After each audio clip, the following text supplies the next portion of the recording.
Hi, Judy. Can you hear me? I can, yes. Can you hear me? How are you doing? Good, how are you? Oh, good. I'm good. Are you excited? Yes, I am. Morning. Oh. Hi, Julie. Hello, how are you doing? Yeah, good. Have you had some sleep today? Yes, I'm a little bit more refreshed. Good. Hi, Lou. Hello. How are you guys? Hello. Yeah. Nice to see you. How you feeling? I'm all right. I'm all right. I was having Yeah. a moment of panic. I was like, I don't know how I hadn't received a link, but we're here now, so that's good. I know, I did as well. I was like, where's the link? What's going on? But it's in the diary. But I was like, where is it? I don't know. I think Tori says because they've changed things on LinkedIn, so now they've Yeah, the changed LinkedIn way. one doesn't seem to work, does it? Yeah, and I've asked Tori if she's gone and told people on LinkedIn who are attending how to get in. Do you know, Harriet, where Tori might be? Oh, yeah, I'll go have a. Do you want to just give her a little prod to just make sure Yeah. people are aware of how to get to this? Cool, will do. Thank you. Oh, bless her. She's introing it. Hi, Megan. Hello, how you doing? I'm good. How are you? I'm good. Oh, look, it's recording already. How are you, Lou? How are you, Julie? I'm good. I'm good. Well, Nice to see you. Very exciting. Nice to see you both. Love your backgrounds, groovy backgrounds. Really nice. Really Very nice. I cool. that off someone this morning. I was like, oh, mine's just a bit bland. That is super It's cool. really cool. Yeah, I love Yeah, it. really, It's really an nice. actual thing. It is actually a picture. Oh God, I can't move the right way. It's a picture of our cloud cafe. It's Oh, is it? Very cool. Yeah, really. real. Love it. Love it. Really nice. Very Okay, I'm nice. going to make you all Are a you bit still in bigger. the same premises, Julie? as No, you- the rest- we're literally next door to Microsoft now. We're in building 4 at TVP. Oh, brilliant. Okay, that's good. Well, they'll be moving out soon, so You're moving out, did you say? Well, Microsoft they are. They'll they move are. out. They've got a bit of a move out strategy on the Oh, go. have they? Yeah. Oh, I guess they don't need such big premises anymore. No, no one there. Yeah, there's no one there. That's a shame. Should have gone and done all the redundancies for them, Megan. That was a lot of work there. Absolutely. You've been busy. No, yeah, redundancies are definitely kicking off a little bit more for sure. Yeah. Yeah. Tea. So Elliot's just popped out from his webinar quickly to say, making me, do you want a cup of tea? I don't think he thought I'd say yes. I was like, yes, I do. Hopefully I don't knock it all over everything. Are you at home, Lou? I am, yes. Yes, I'm at home. Exciting. This is a really silly question. Does my logo look back to front to you? It's what's the logo of? Does it say your name? Does it say Infinity? No, it says Infinity Group, but on my screen it looks back to front. No, it's the right way. Is it right? Okay, good. I was thinking, I did press the mirror. It looks like it's the wrong way around. Yeah, as I say, it's a lovely colour. I love it. Love that pale blue. Very nice. I thought it'd match your pastels, the Law 65 Tori pastels. is on it. She's just all the touch points. She's putting the right link out and everything. So that's all good. Okay. I was just thinking as well at the beginning, obviously I'm going to introduce all of you guys, but before we do that, and just as kind of while we're waiting for people to appear or kind of after the housekeeping, Kim, if you just want to say a little bit about Law 365 just generally, and then I'll introduce everyone. I'm passing that on to you. Okay. Thanks, Harriet. 7 minutes before. So do you want me to? So where do you want to just pass it to me then, and then I go? So yeah. Okay. What I do. Have you given some padding to Kim? Have you? Yes. Kim, can you pad? That's fine. I'm used to it. I can talk on the fly. You know what you're saying. It's fine. I'll just notes. Yeah, I've got some there. Thank you. Thanks very much. Yeah, cool. Yes, cheers. Bye.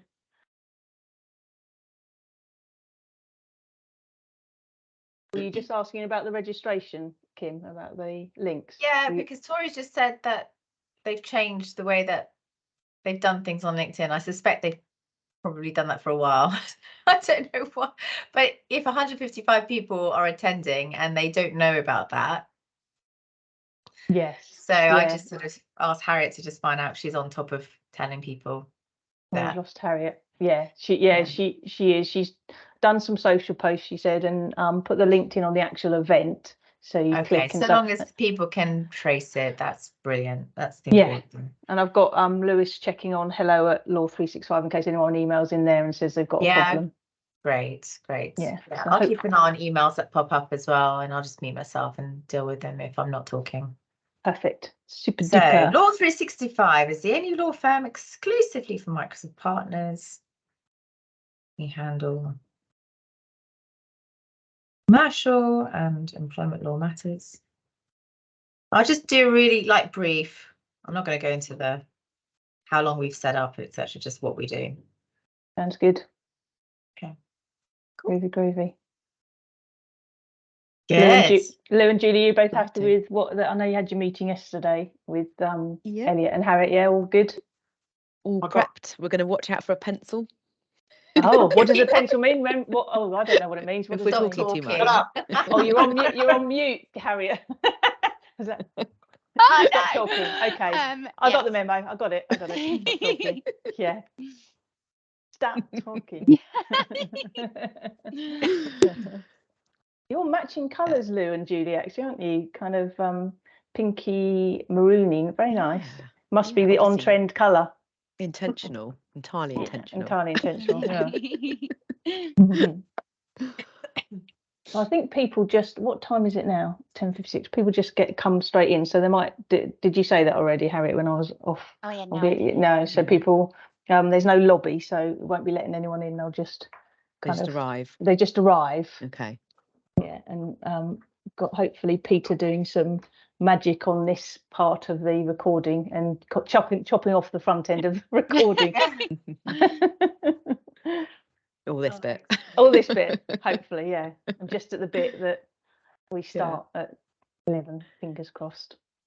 Excellent. You got a good sign up though, haven't you? Elliot was saying it's about 150 people Yeah, or something. yeah, really good, really Brilliant. good. That's why If they get the link. That's what I was going to say. Fingers crossed Yeah. Oh, I hope so. they can get in. Yeah. Yeah.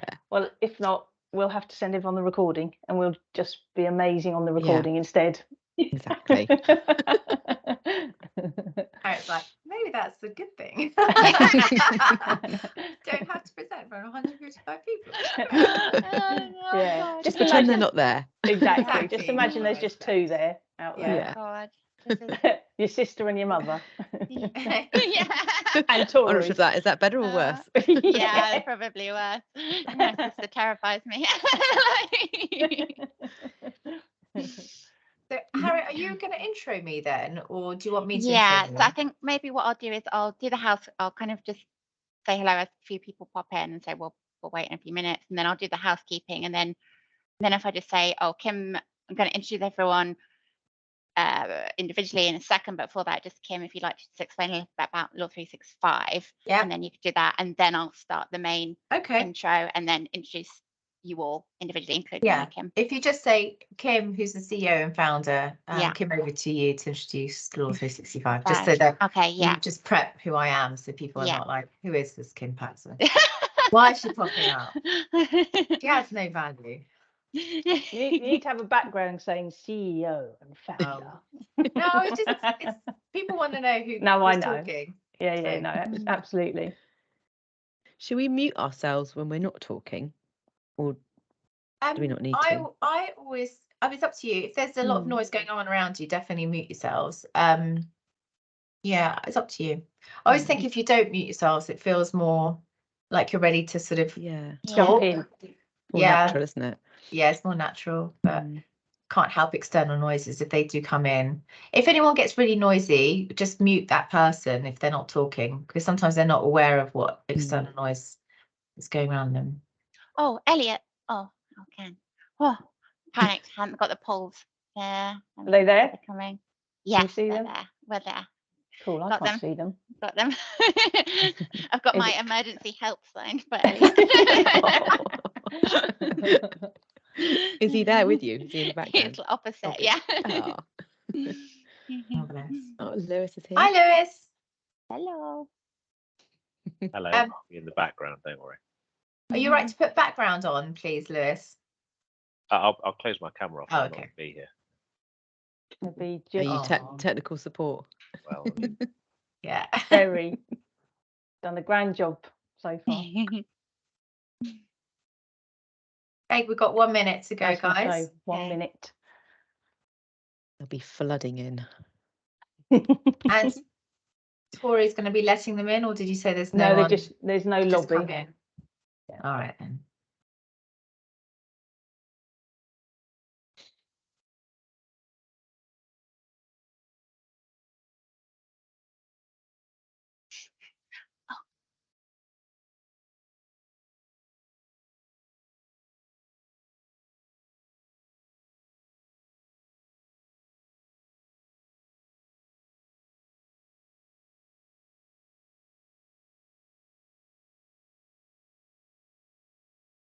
Oh, okay, so we've got some people joining now.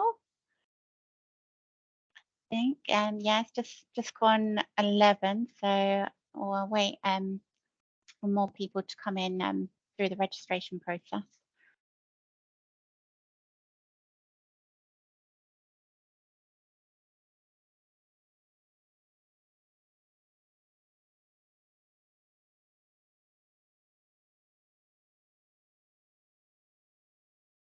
Just give it a few more seconds, maybe, Harriet, and then we just kickstart it. Yeah, I think there's yeah, everyone catching up through the registration through Teams. Yeah.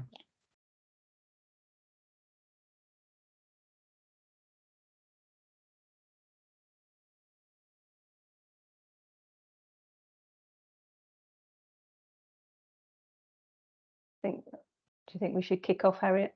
Yeah. Yeah. Yeah. Okay, let's make a start. Okay. Yeah. Okay. Good morning. But before we introduce everybody, just going to do a little bit of housekeeping as we wait for more people to come through. So just hope you can all see and hear me. It's going to give me a thumbs up if you can. Hopefully that should be flashing up on your screen. We obviously want this webinar experience to go as smoothly as possible. So any other IT issues, please just pop a message in the chat, and one of our techies will do their best to help you. We are recording this webinar, so by participating, you consent to being recorded. And then just to flag that we hopefully will have time for some questions at the end. We want to have the main body of the webinar for the discussion. So if you do have any questions, if you pop them in the Q&A, and we'll get to them at the end if we can. Okay, so before I introduce everybody, firstly, I'm just going to pass to Kim, CEO and founder of Law 365, to just give us a brief introduction of Law 365. Thank you, Harriet, for the housekeeping, and welcome everyone. Really lovely to see a lot of you coming and attending today, so thank you. Law 365 is the only law firm in the world to cater exclusively to Microsoft partners. We help you with your commercial legal advice and, of course, your employment legal advice, which is why we're here today talking about the menopause. Over to you, Harriet. Thank you so much. Brilliant. Thanks, Kim. Okay. So good morning, everybody. My name is Harriet Hutchinson, and welcome to this Law 365 webinar on the menopause in the workplace. I'm going to launch another poll just to kind of warm you all up. Hopefully everyone is feeling good today. If you just kind of pop a message in the poll that's coming up. Good. So everyone's feeling good. Okay. So hopefully you'll still be feeling good by the end of our webinar. So today, my esteemed panel and I are going to be looking at the subject of the menopause in the workplace, looking at how the menopause affects employees in the work environment, what employers must do to support their staff, what they could do to support their staff, and what risks they face if they ignore issues relating to the menopause. So with me today, I have Megan O'Hara, our employment partner at Law 365. Hi, Megan. Hi, morning. How are you? You're right. Morning. Good, thank you. Megan will be our go-to when it comes to the law associated with addressing the needs of individuals experiencing the menopause at work. Megan is accompanied by CEO and founder of Law 365, Kim Simmons. Hi, Kim, again. Hi, hello everyone. Thank you very much. Yeah. Kim set up her business 10 years ago, and since then it's been majority female-led. Kim's going to share with us her thoughts on this topic, not only from a legal perspective, but also as a woman in business, an entrepreneur, and as an employer. Joining Law 365, we have Julie Phillips, the People, Culture and Experience Lead from leading Microsoft partner Koyo. Hi, Julie. Hi. Hi, great to have you with us. Julie's career has been expansive, covering all things recruitment, employees and HR, and has led her to working for mega employers like American Express and Microsoft. And under Julie's watch, Koyo has been ranking highly in the Great Places to Work for medium-sized companies for 2 years now. So great to have you with us, Julie. And then last but not least, we have Louise Otten, Head of People at Infinity Group, to give us her viewpoint from a professional coaching perspective. Hi, Louise. Hi, morning. Good to see you. Morning. Thank you. Good to have you with us. Louise has worked with leaders and teams across a wide network of companies, from banking to professional IT services, helping to improve performance, champion well-being, and create a positive company culture. Okay, so that is all of our introductions. Before we get into the main discussion, I just want to outline what we're hoping to discuss today. So it's going to be threefold. Firstly, what the current problems are and the issues surrounding the menopause in the workplace. Secondly, what the law says. And then thirdly, what are the solutions, or what other options are there out there? So the menopause. Why are we talking about this? Until very recently, this topic was considered taboo, something to talk about in private, and it certainly wasn't something that you would talk about in the workplace. But now, with over 4 million women in work between the ages of 45 to 55, who are likely to be menopausal, perimenopausal, or postmenopausal, this is really something that needs to be spoken about more. A number of celebrities have been speaking out for menopause awareness on multiple continents. We've got the likes of Davina McCall, Oprah Winfrey, Michelle Obama, as well as menopause doctors, including the likes of Dr. Naomi Potter, Dr. Anne Henderson, and Dr. Louise Newson, who are all trying to change the way menopause is treated, both medically and by society. So despite all of this increased awareness, I suppose, many employees still struggle to find support, and employers can still be caught off guard if they don't have the appropriate knowledge or resources. So it's clearly a matter that needs to be addressed by employers in order to retain their experienced and skilled workers, and to squash any stigma that still is associated with the M word and its symptoms and treatments. So just I say the M word there, thinking about words, I think back in 2018, the Deputy Governor of the Bank of England used the word menopausal to describe the country's sluggish economy. So obviously there was a lot of backlash and criticism at his choice of language. But from that, it's clear that there still is a way to go to take away those negative associations and talk openly about these serious issues. So I guess that's my first question to each of you on the panel. What word would you most associate with the menopause? I'd say hot flush is the immediate thing that comes to mind. I think uncontrollable change. I'd say aging, whether that's correct or not, but yeah. True. Anxiety. No, I think, yeah, really kind of interesting and different kind of words there. I'm just going to launch it out to the audience. So if you could just pop down in the word cloud in front of you, what words do you associate with menopause, or what's the first thing that comes to mind when you think about the menopause? Brain fog. Love that one. Yeah. Definitely. Major change. Yeah. Female. Yeah. Interesting.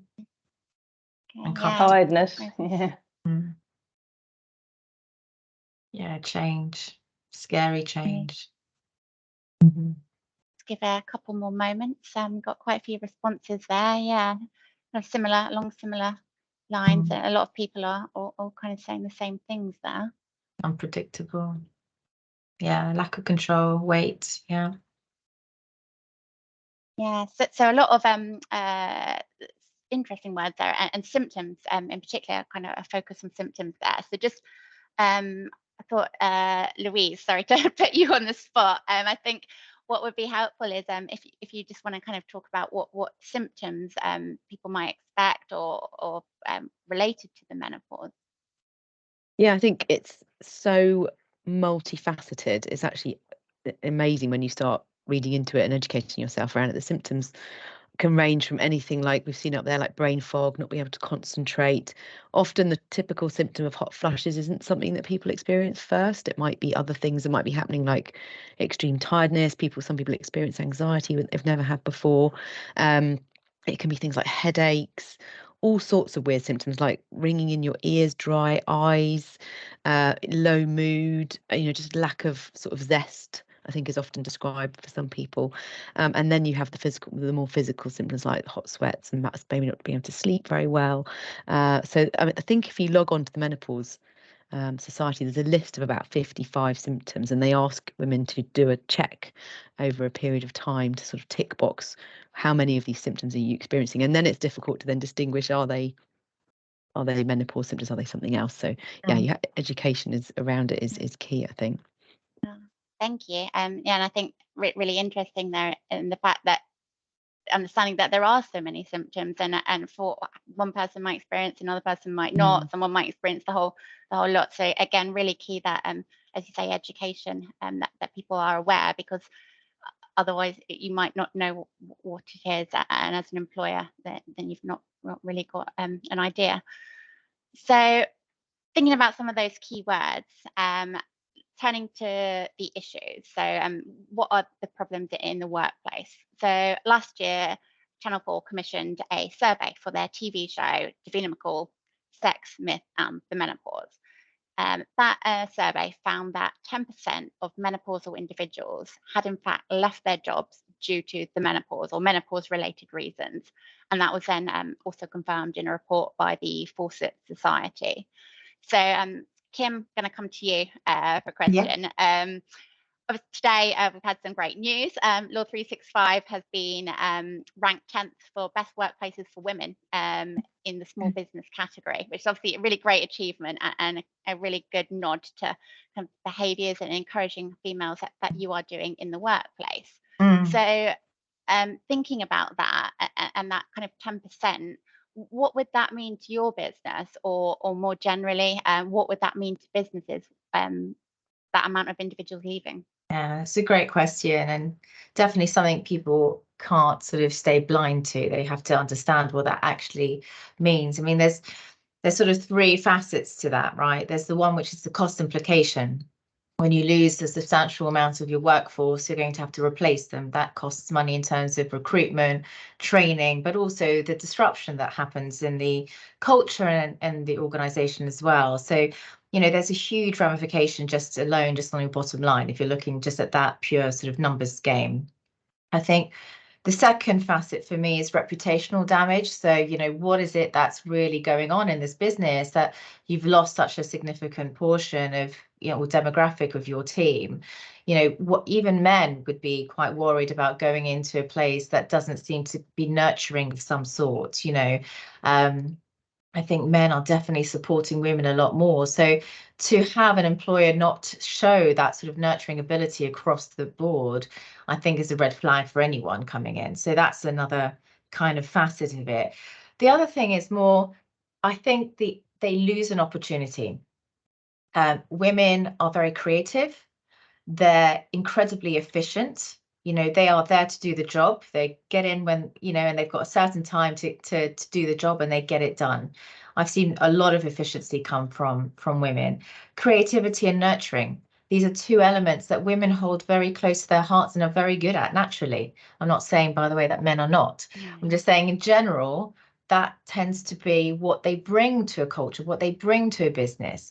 And actually, when you lose sight of that, what is it that you're actually creating after all of that's gone? So it's really important to hold these things and understand that it's not just about this woman's being grumpy, or this is a really annoying problem, or, you know, men can do the job so much better. It's actually, there's a lot of things that women can bring to the picture. So yeah. Yeah, thanks, Kim. I think, yeah, really, really interesting perspective way to look at that in kind of the multifaceted way, and no doubt, definitely an inclusivity issue for all businesses. And just another one to kind of follow up on that. What have you done at Law 365 to raise awareness of the menopause? Yeah, so before I answer that, just a bit of background. So this is going back a few years that we started to really look at this. And this is really before the big sort of menopausal sort of documentaries came out. And I'm very fortunate that I'm part of a leadership group that are predominantly all women, and they're much older than me. And just the strife that these ladies were going through, the sheer amount of anxiety that they felt, and I wasn't going through it at the time. So I actually didn't understand it. And my mother never talked about it. And her mother never talked about it. And actually, women didn't talk about it. And I was like, gosh, this is super frustrating. These are major changes that are happening for women. Why are we not all talking about it? And then I thought, but hang on a second. Why is information just for women? You know, I would want my partner to know about it. I would want my son to know about it. I would want my uncle to know about it, my brother, my, you know, whoever, my dad to know about it, because it affects every part of your life. So my natural inclination was to go, well, this is an educational piece. This is something I have to bring in, not just for me, but for my entire team, both women and men, to really understand what this means. Let's stop this whole, let's not talk about this anymore. We don't know what it is. Oh, that crazy woman over there. Let's actually like figure out what this is together, and let's see what we can do. So we invited Dr. Naomi Potter, who's been quite big now on social media, sort of really pushing the agenda for people to understand menopause. We invited her to come in and do a presentation for all of the team, both women and men. And we had a great turnout. It was a fantastic response. People really were armed with information that they needed. But also we created a menopause policy out of that. And that cemented what we actually learnt that day. It cemented what the values and how important this stuff is for us, and how much we value women. And that's really important. Yeah. Great, thanks, Kim. And yeah, as you say, really important that the educational piece and having those conversations with everyone, because if you don't have those conversations, you're just not going to go. No, things aren't going to change. Exactly.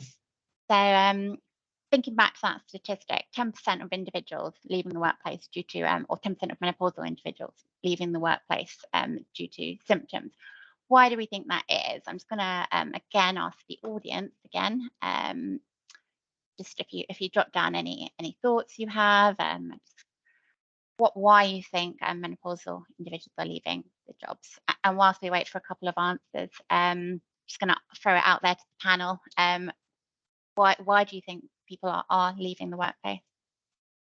I think you lose confidence, don't you? I think that's one of the things, is all some of the symptoms that a lot of women suffer from, with the anxiety and forgetting things and the brain fog, all then have the knock-on effect of having lost confidence and in turn you kind of lose confidence in your ability to do the job you've always done. And I think that's something that's really, really tough and probably is leading to people leaving the job. Yeah, and I think people don't know they don't then know how to deal with it. They don't know who to go and speak to, even in their own personal lives or medically. They kind of feel at a loss, and they feel like something's wrong with them. They often get perhaps misdiagnosed as having depression and anxiety, and yeah, that might well be going on as well. But often it's just a lack of support and knowing what to do, isn't it? And then they don't know how to go and help themselves.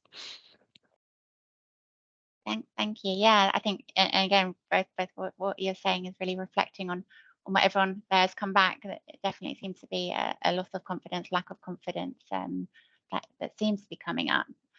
So moving to look at attitudes towards the menopause, I suppose it is kind of the next step. Is we know that there have obviously been attitudes surrounding the menopause, but do we think that's changing? So, Julie, I'm gonna ask you a question now.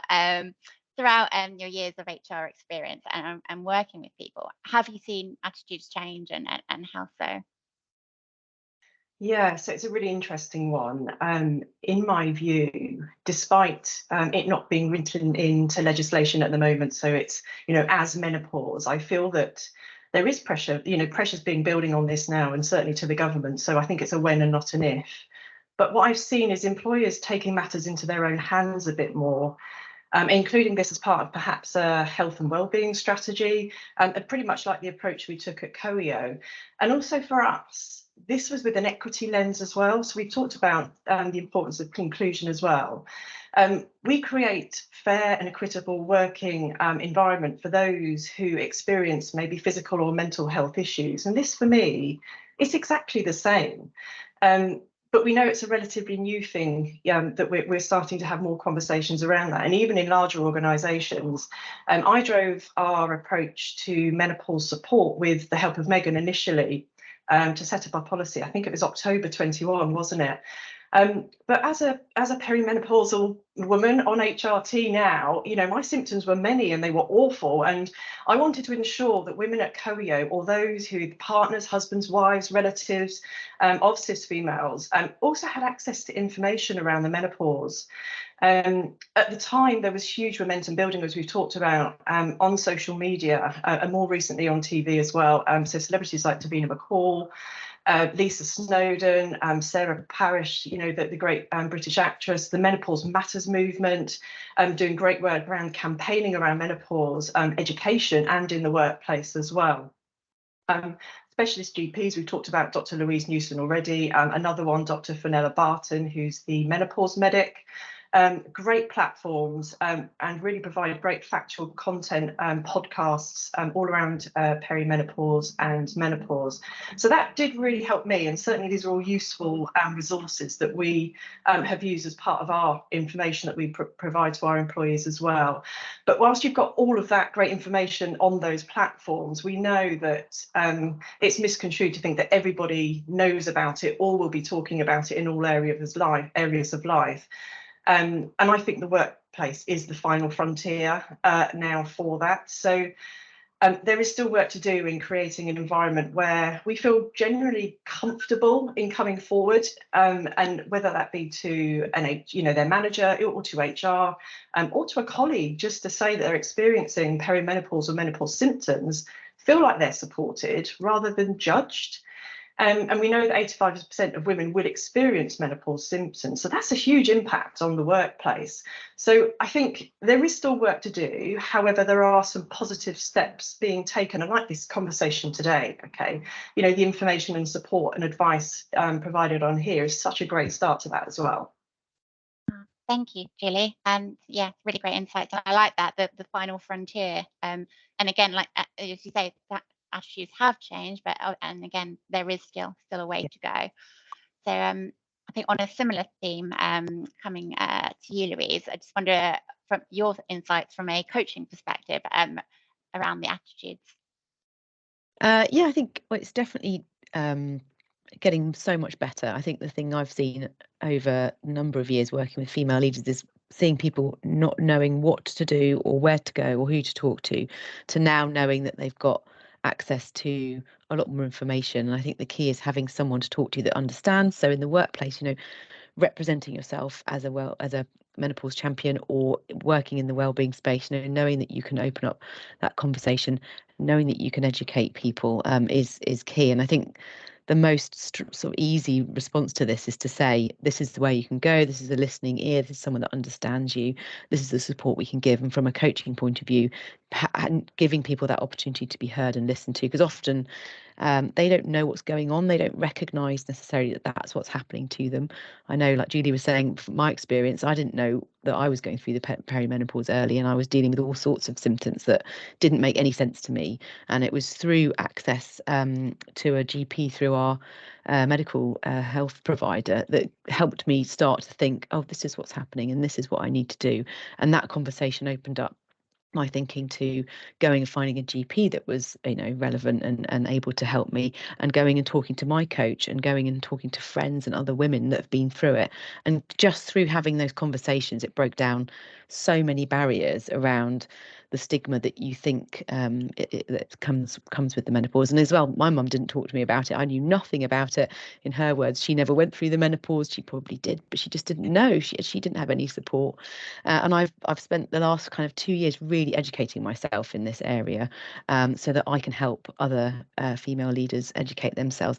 And I'm really passionate, as Kim said at the beginning, about making this something that the whole workforce get educated in. So any guys that are listening into this, you by doing this, you are supporting your mum, your sister, your colleague, your partner, and that's so powerful. The more we can get these conversations across through any format is really important. And from a workplace point of view, I sometimes think people think, oh, it's not relevant to me. I don't need to sign up to this, or I don't need to know about this yet. But actually, we do. Like, the sooner we can educate ourselves and our workforce, the better. I even talk to my children about it now, because they see me applying gels and applying my HRT, and they're like, what's that? And I think, isn't that amazing that they know that that's just part of who we are growing up? So yeah, from a coaching point of view, if you've got people in your organisation that can be champions of this and open up the doors to people and provide that kind of safe space to have these conversations, then we're going to do a lot towards helping people stay in the workplace, prevent those women from leaving their jobs, and hopefully feel more supported through a really, really challenging time. So this is a great forum for it. Great, thanks, Lou. Really, really appreciate those thoughts. And I think, and you said kind of being seen and heard, and I think that again comes back to a few things that people had kind of commented on earlier on the word cloud. You also obviously touched upon their going through the health plan to access your GP. So I think I'm going to kind of lead off that is as attitudes change, we are seeing more employers starting to implement menopause related initiatives. So whether that is via a health plan or just ensuring there's access. So question for the audience, do you have any menopause initiatives in your workplace? It should be coming up on the screen. If you don't, if you're not aware, then feel free to put that in there as well. And just be interesting to see what people do have. And again, whilst we wait for some answers, just wondered if anyone on the panel wants to comment on initiatives that could be implemented or what they might think. I think policies are definitely coming up more. I think we're finding, aren't we, Harriet, that we're asked more for menopause policies. Obviously, we've tried to kind of, put that out there as a good thing for employers to have as well. So we've really encouraged it as well. But I think it's people are interested and we're encouraging it. That's certainly one thing that I think's a good starting point for sure. I think another one. Oh, sorry. I was going to say another one would be and just reminding people or making people aware that what might already be available to them through maybe their private medical insurance. Some people don't even know that perhaps there is an access to a menopause GP through the cover that they've got, and if that's not there, is that something that companies could think about including as a relatively effective piece of information that people could have access to? Thank you. I think Lou, you touched earlier on menopause champions, and I think Julie, you are a menopause champion at COYO. So just if either of you wanted to kind of just speak about that just a little bit more.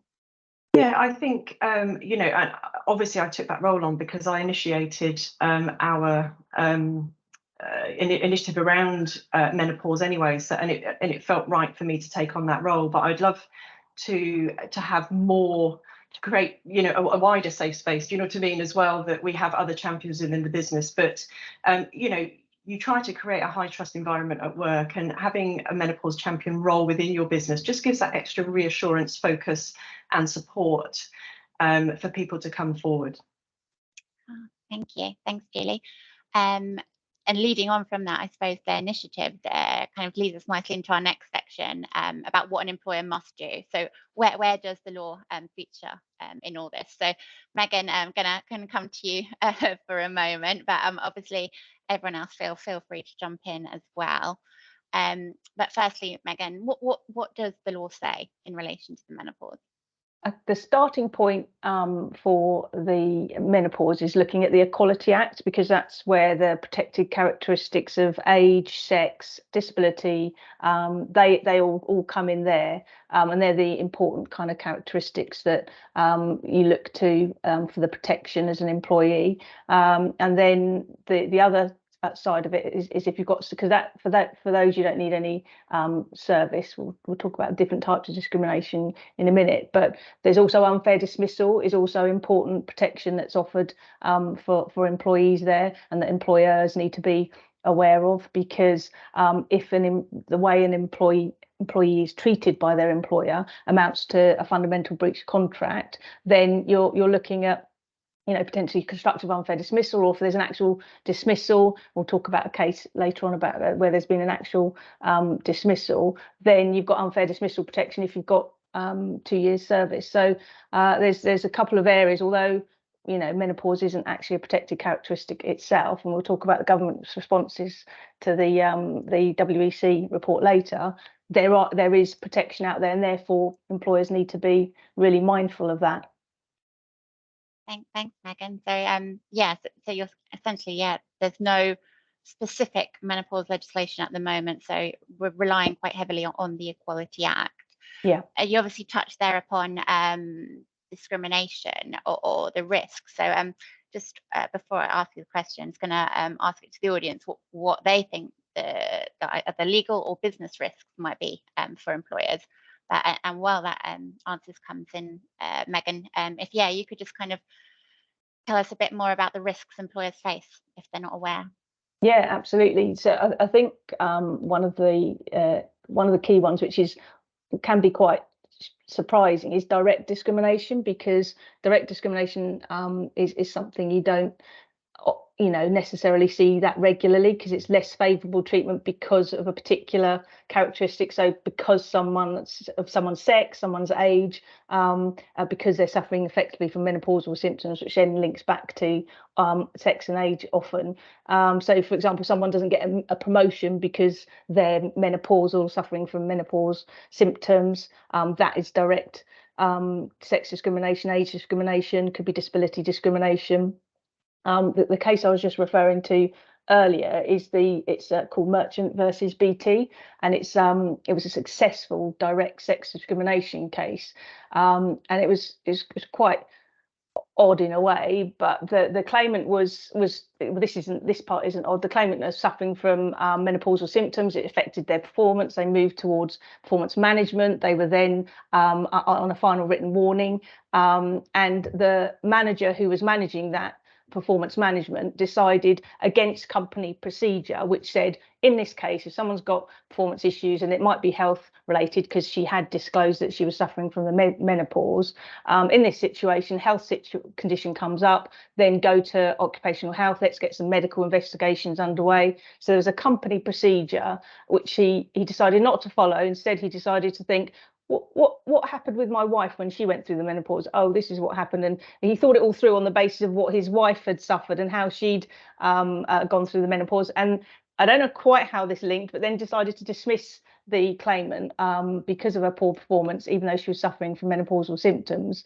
And the tribunal found that wouldn't have happened had it been a male person who'd been underperforming for health conditions. That in that scenario, and I think there may have actually been an actual example where that manager did go through medical OH kind of procedure, but he failed to do it with the lady claimant who was suffering from menopausal symptoms. So as a result, it was unlawful sex discrimination and an unfair dismissal for that failure, for his failure to follow the procedure and make that decision. So that that's a real important thing to be aware of, that you can't. I mean, Lou touched on it earlier. You can't just guess about. It's so individual. You can't guess what symptoms mean for one person. They're going to mean the same for another, and how it might impact them.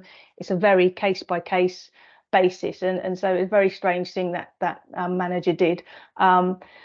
Then there's lots of other types of discrimination, indirect discrimination, where you kind of apply a uniform policy, for example, across everyone, or you have certain kind of sickness policy and you apply it across the board, but it adversely affects women. That's where indirect sex discrimination can come up, or age discrimination for someone who's suffering from the menopause. Another one is harassment, which I think is probably one that comes up, I imagine, quite frequently, because I think people, and harassment in this case is kind of unwanted conduct that creates a humiliating or offensive environment. And I think people think some things are okay to joke about, and don't realise how kind of embarrassing or difficult it may make people feel. And there was a case of A versus Bon Marché, and the manager there kept joking about the lady, but you know, the lady employee there who was menopausal, saying, "Oh, you're a dinosaur," and he did it in front of colleagues, he did it in front of customers, he blamed mistakes she made on her menopause, and that was upheld as direct age discrimination, sex discrimination, and harassment. So she was successful on all of those claims. So again, joking just doesn't really work. It just, you don't know how that person's taking it, so you've got to be super careful. And disability discrimination is a big one, which I know we're going to talk a little bit more about, but that's another one that comes in a lot. Can I, Thanks. sorry, just ask a Yeah. really quick question on that? Because in terms of compensation, what are we looking at with these kinds of cases?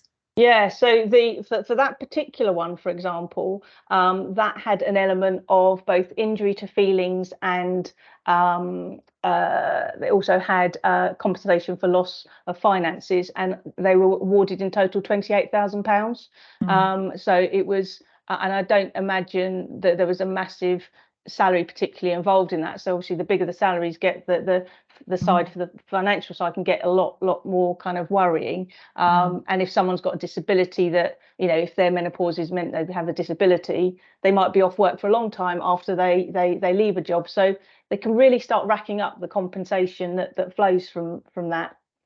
So you've got to be super careful. Yeah, thanks both. And I think as well as you've got the kind of, as I think both of you have touched on, and it's come up as well, the reputational issues that comes from a claim as well. So really a word of warning there to employers that this is an equality issue, and there are legal responsibilities that you do need to be aware of. So I just picking up again, Megan, on another point, but as I say this on, feel free everybody to kind of jump in, is on reasonable adjustments. You mentioned disability, Megan.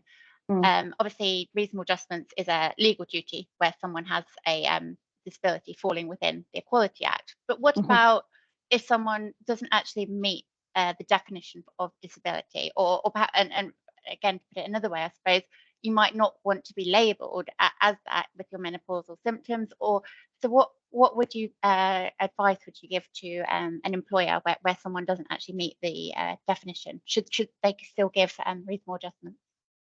Yeah, I think they should. So the reasonable adjustment kicks in when somebody does have a disability and then they're at a substantial disadvantage, and you then need to kind of make adjustments to address that disadvantage when compared to people that aren't disabled. So that's where that kicks in. But if someone doesn't quite meet the definition of disability with their menopausal symptoms, then you still want to be flexible. It's good practice, and it, you know, to as we've talked about, it's all about trying to keep, you know, the growing population of working women in jobs, and, you know, for the employer not having that extra cost of having to re-recruit. So the kind of, although it seems like it might be costly in the sense of the adjustments you need to make, you know, someone maybe start later, or, you know, do less days, or, you know, you've got to change uniform policy or whatever, or give more breaks. Although that might seem quite cumbersome, that the kind of end goal is probably pretty worth it. So therefore, yeah, I definitely recommend, regardless of it meeting the definition of disability, to do that. Great, thank you. And again, I'm going to throw that one out to the audience. So what reasonable adjustments do you think that could or should be made in the workplace, or what would you like to be seen if you could request of your employer? And whilst those answers come in, just one, I suppose, for Lou, Julie and Kim, really. What sort of things have you had people ask for, or what have you implemented any thoughts that you have on perhaps lower cost solutions? The word air conditioning's just come up on the poll, and that's that's one of the big ones.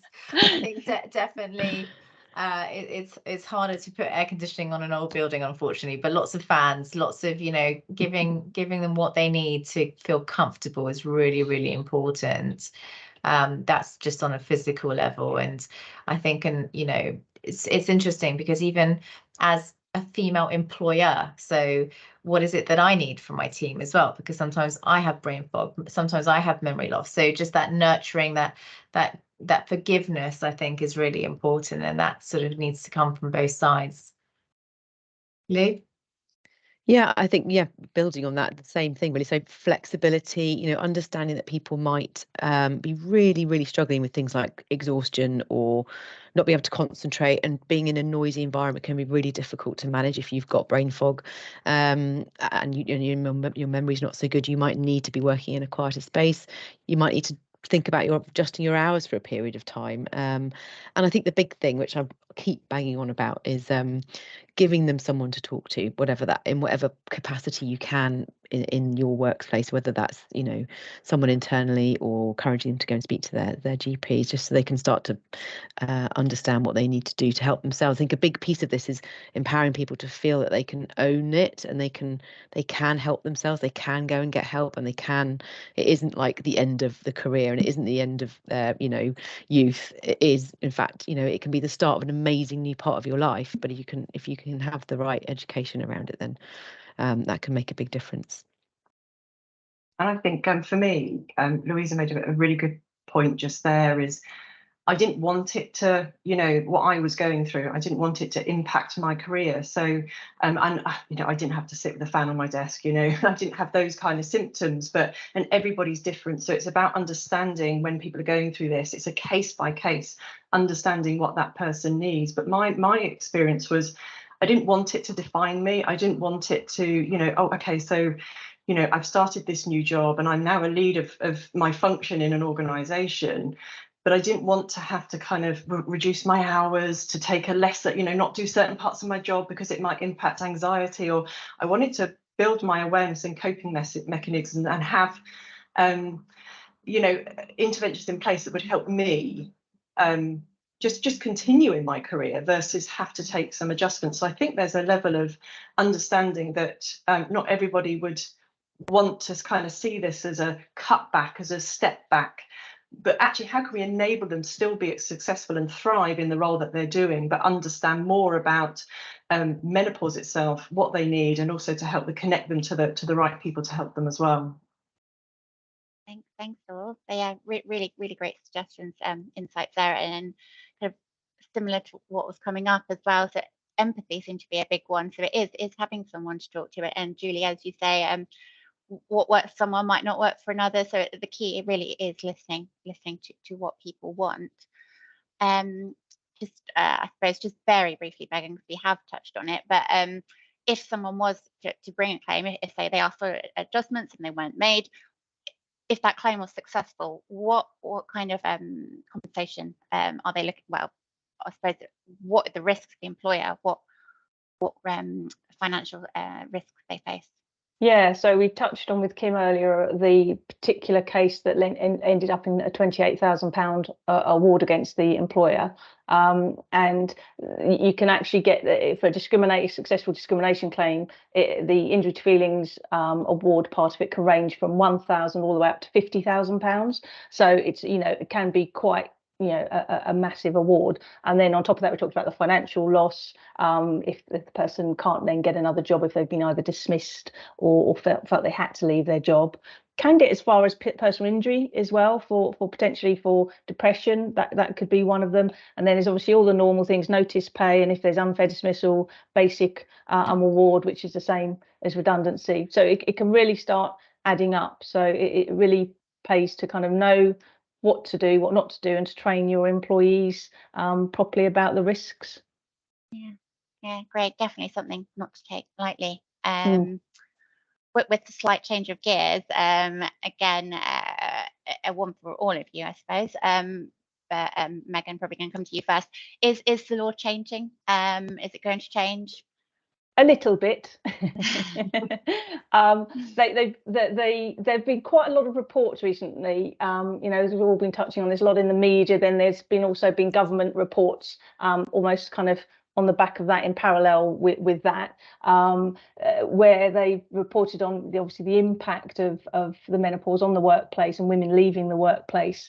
And obviously the government is generally keen for people to work till about the age of 75, 80, if they possibly can. So that'll include all the women too. So they're looking at ideas, what can we do to kind of help? And they've adopted some of the recommendations from the Women and Equalities Committee, the Menopause and the Workplace report, but some they've rejected. So they didn't like kind of the new protected characteristic of menopause. They said it might create the risk of discrimination towards men suffering from long-term medical conditions. So they thought that wasn't a good idea. They also rejected a few other things, like let's create a model menopause policy to help businesses. And they said, oh no, people have already got policies, menopause policies in place, but actually only a quarter of employers do. So that was, again, a bit of a weak argument on their part. One of the small steps, I'd say, is they've created a menopause employment champion. So that was one of the recommendations, and it's to drive kind of change in businesses. But the slight disappointment on that, when I looked into it a little bit more, is that it's a lady called Helen Tomlinson, but it's a voluntary role on her part, and she's still doing a full-time job as head of talent with the Adecco group. So she's got to fit in this menopause employment champion alongside her full-time job, but it's better than nothing. And she will try and encourage employers to get menopause policies in place. And they said no. The other disappointing one is they said no to a menopause leave trial that was suggested in a large public sector employer to see how that kind of panned out. They said no, that will be counterproductive to menopausal women. I didn't quite see how that was, but yeah, so they've done a few things, but not amazing. Yeah, so a bit of a disappointment, really, kind of on the whole, the outcome of that response, of perhaps a missed opportunity to protect the vast numbers of talented and experienced women leaving the workforce. Yeah. Okay, so just moving on to the third aspect, the solutions, and we have briefly touched on this, the kind of adjustments. So we know the issues, we know the law, and we know what employers must do. But what else could they be doing? I suppose not only to mitigate risk, but to create a better workplace, a more positive environment in which menopausal individuals can thrive. So and again, apologies if it's a bit of a repetition, but Julie, just if you could again kind of just explain what measures you've got in place at COYO and what you offer.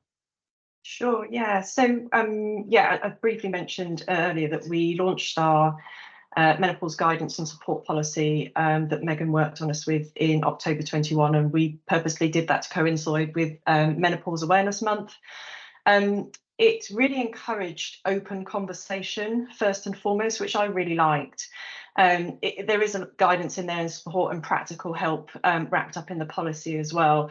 The rest really then, as we've been talking about today, is treated on a case-by-case basis, and we just seek to understand individual circumstances also. The menopause champion role is me. And we've talked about, you know, the reasons we put that into place for that added reassurance. It just means that my role is to make sure we're always up to date on what you know, resources and information and also legislation is available to us on menopause. We've also got a Teams channel. And again, this is accessible to everybody, right? It's not, you know, just exclusive to women.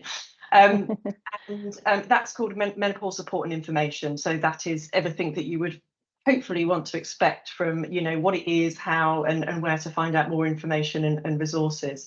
And we will promote this stuff, you know, at those opportunities in the year. So, you know, Menopause Awareness Month and World Menopause Day. We're also implementing mandatory training for, it's an online training that we've got for managers on menopause as well in the workplace.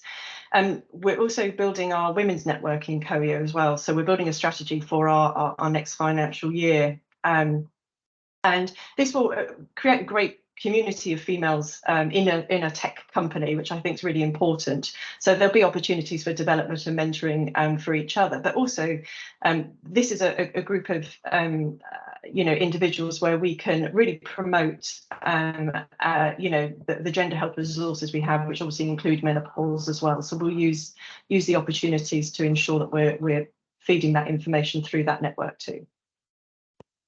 Yeah, some really great initiatives there. One of the things that we kind of touched upon earlier as well, or Megan, you might have touched upon, was menopause leave. So again, perhaps either Kim, Louise, or Julie. Bank of Ireland has actually recently introduced a policy offering up to 10 days paid leave for those suffering from menopause related symptoms or sickness.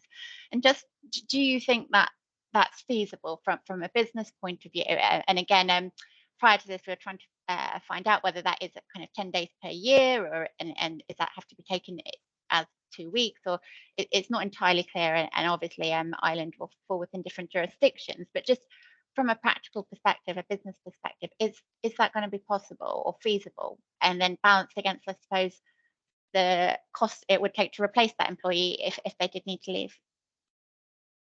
So I'll just say, from a business perspective, everything needs to be weighed up in balance, because if you have a very small team and that person is really doing a big job, and there's a lot of other leave opportunities as well with the law and with women as well, that you have got to just balance what's right and fair to both the party and the business. I think this is really, really important.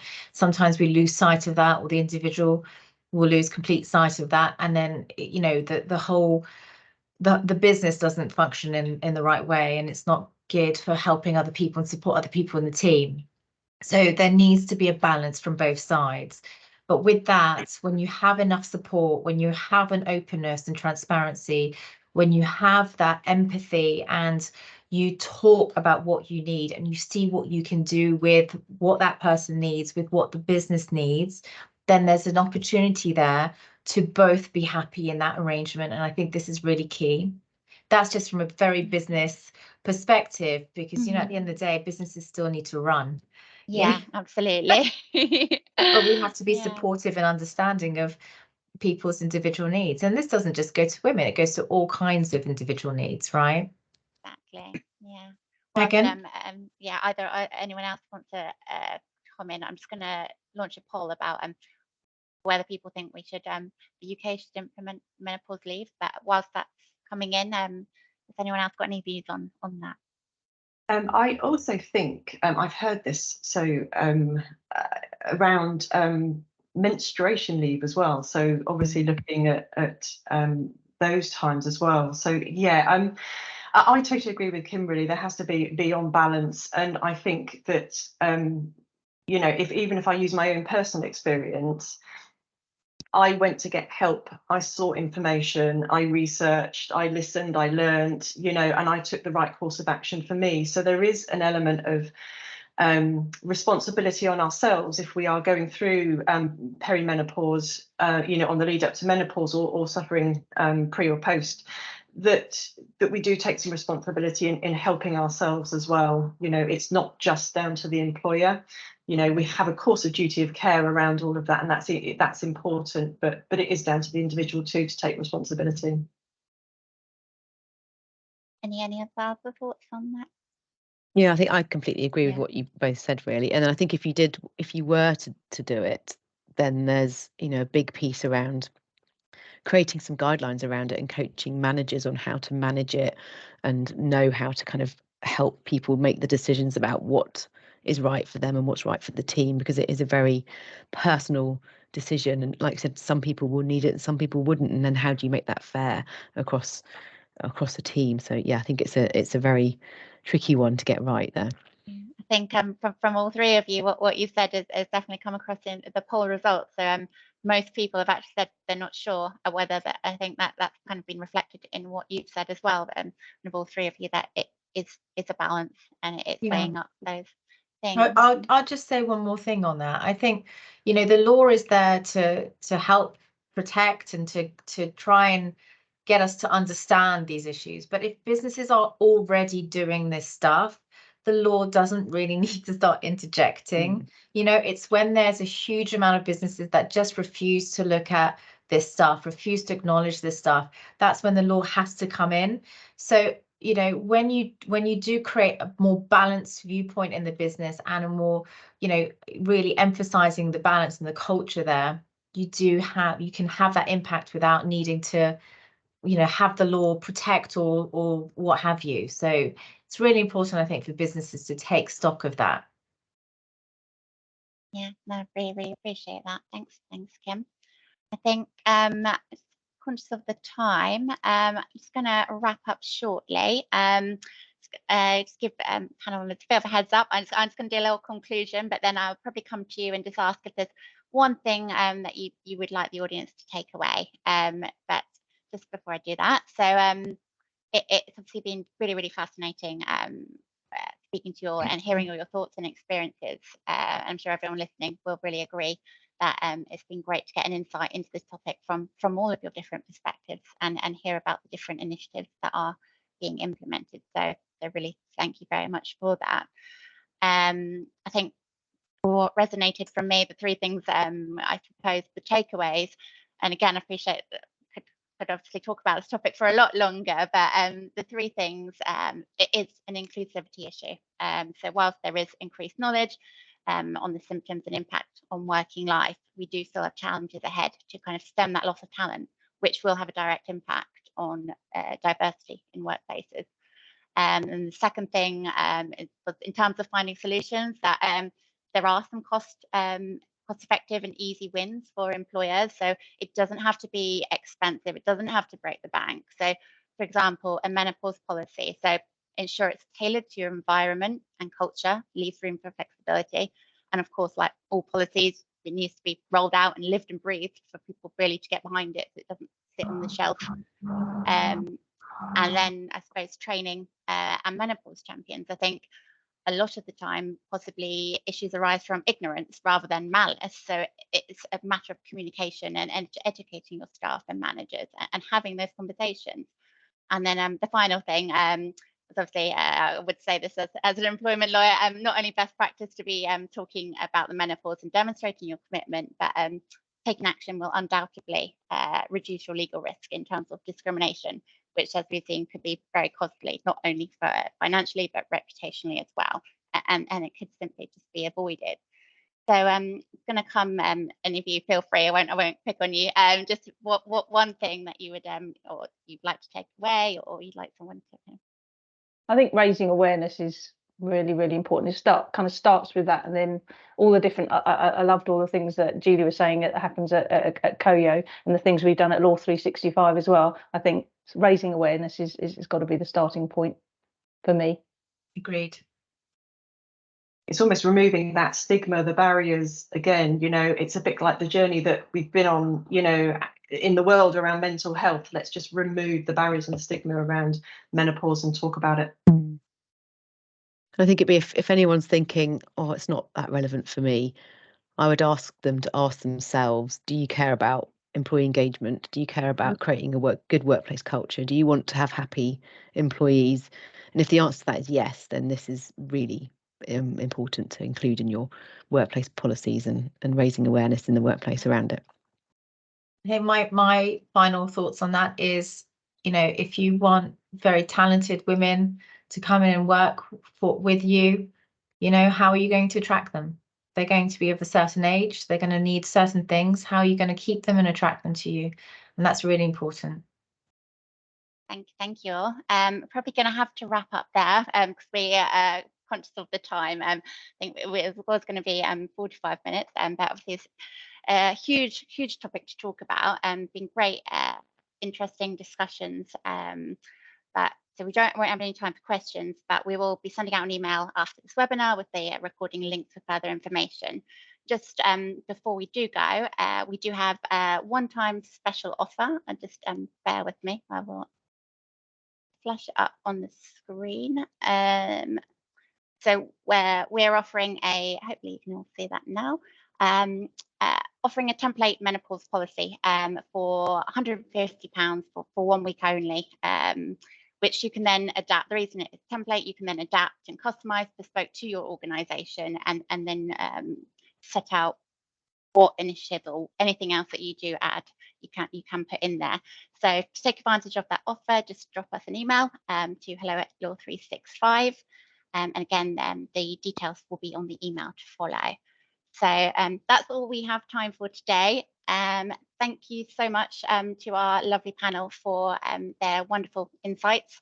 It's been really, really inspiring. I'd say just hearing about your stories and perspectives has been so valuable. And thank you all for joining us on this webinar. We really appreciate your interest in this very important topic. And I hope to speak to you soon. Thanks, everyone. You. Well done, Thanks, Harriet. Thank you. Yeah, Thanks, Harriet. Thank you. Thanks. Everyone. Thank you.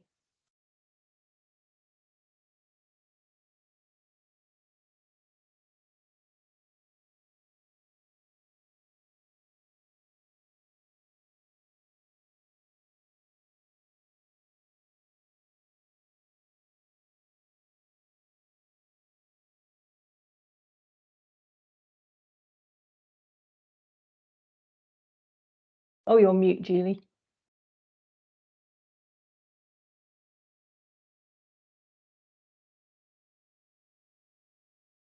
Thank you both. Oh, thank you very much. On the left, and then That- I pop on I to think- say goodbye. Oh yeah. Yeah, I think. Oh yeah, there's. Oh, Harriet's come down as I well. was just going to thank you, Harriet. You were brilliant. Yeah, absolutely Really super, good. really good. And I loved your input, you two as well. It's really, really brilliant. Yeah. So thank you very excellent. much, and we'll send out Thank the you, guys. recording. Sounds good. Yeah, Thank nice you. to see you all. Have Lovely a good to day. see you. Thank you. Bye. Bye. Bye.